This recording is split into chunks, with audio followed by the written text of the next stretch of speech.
So, the definition from Google of the dark night of the soul is a collapse of a perceived meaning of life. So, essentially, your entire belief system crumbles. The world before your eyes crumbles, your conditioning and your beliefs thus far.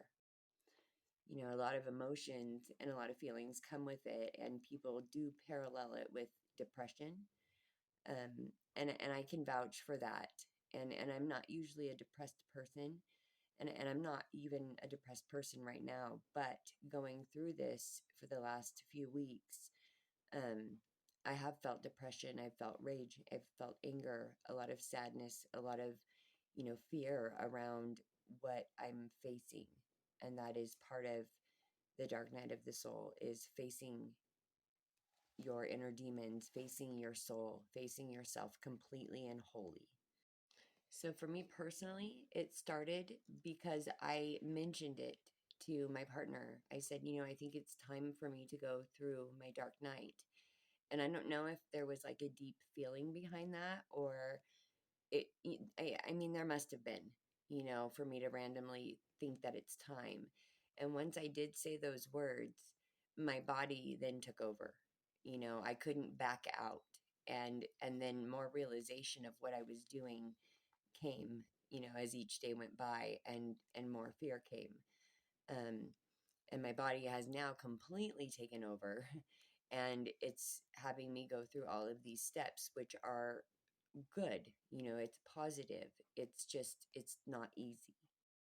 So essentially, the difference between going into the dark night of your soul, or just facing your demons, and taking a good long look at yourself in the mirror, is that when you go through the dark night, you not only face the difficult things from your past, even some from your future. Some people let go of things like relationships and things during this period. um but the difference is that once you face, like, I'm going to use my ex-abuser as an example.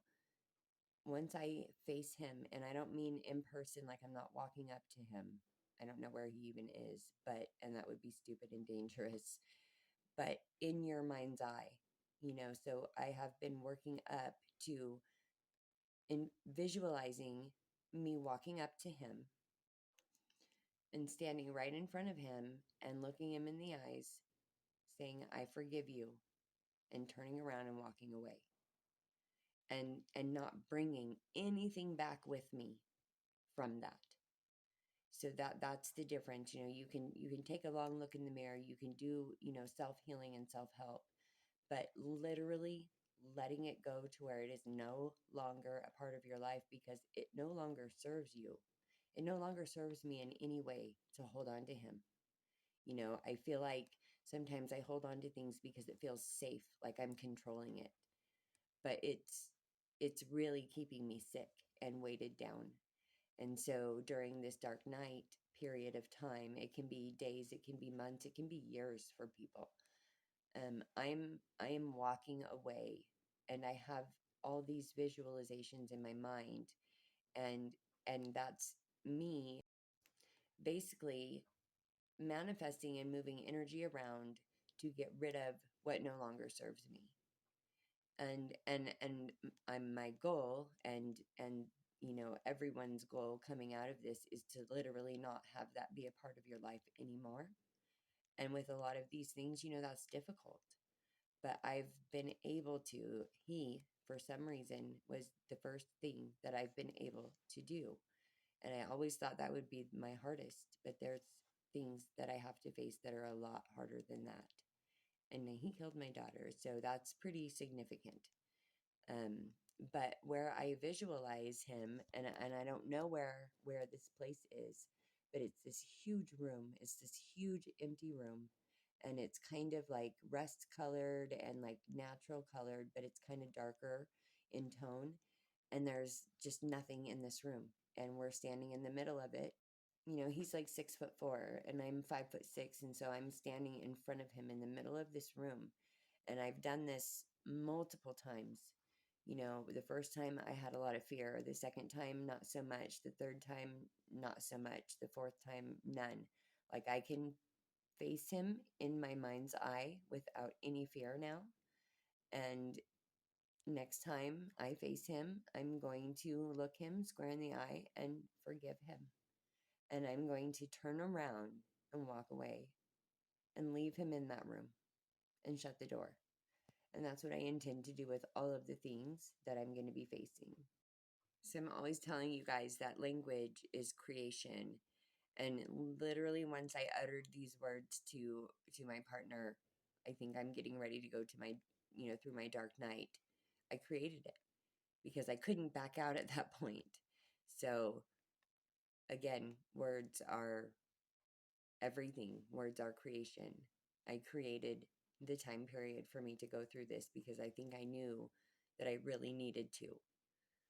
And again, this is a spiritual journey. You're not wanting to put yourself in danger and go forgive someone that is a dangerous person into their face. This is a spiritual journey. This is all visualized.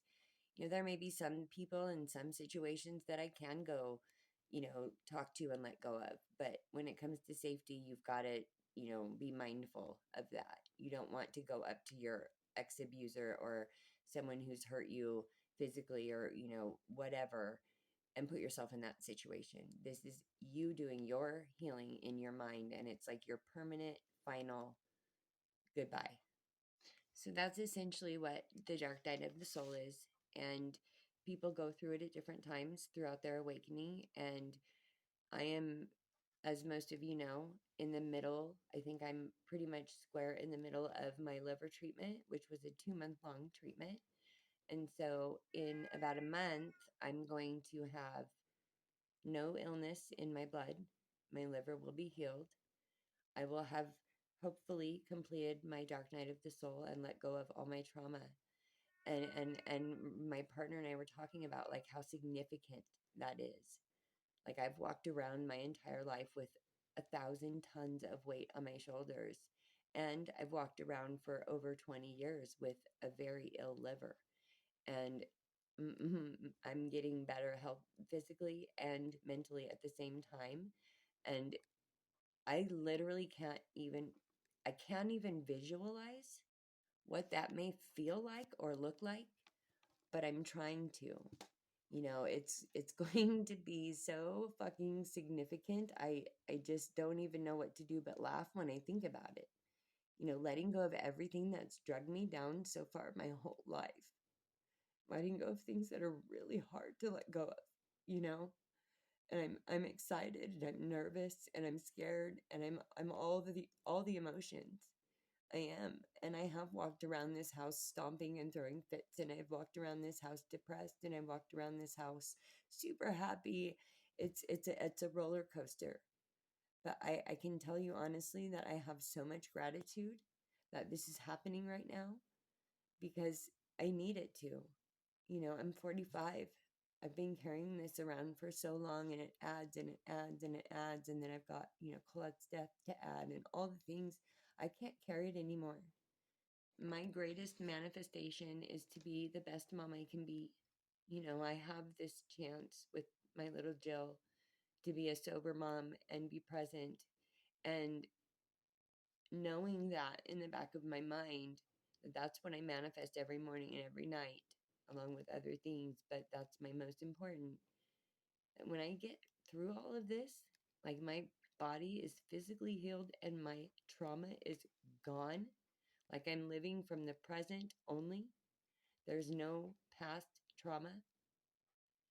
I can be the mom. I can be that present mom that I already am, but even more. And with less confusion, with less clutter in my brain, cleaning it out. I'm cleaning house. I'm cleaning out my fucking closet. That's really a really good way to put it. So if you guys are going through this and you want any or you need any support, please feel free to reach out. And also, like I always say, Google, research, books, do all the things, do all the work, find out for yourself, what you can do and what you might need to do or whatever.